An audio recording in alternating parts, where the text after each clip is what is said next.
নবীজি বলেছেন, তোমাদের মধ্যে সেই ব্যক্তি উত্তম যে ব্যক্তি তার স্ত্রীদের কাছে উত্তম।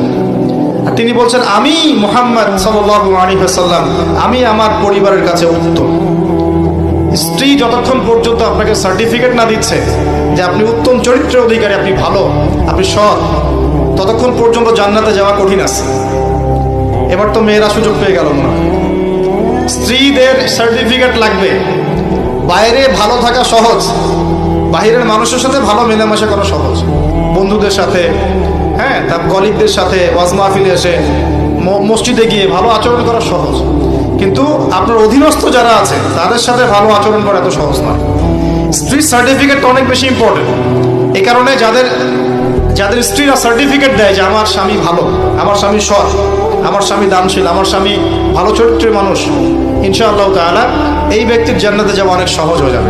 একজন স্ত্রী তখনই ধীরে ধীরে স্বামীর কাছ থেকে দূরে সরে যায় যখন সে বুঝতে পারে স্বামীর কাছে তার অনুভূতির কোনো মূল্য নেই। স্বামী তার ভালোবাসা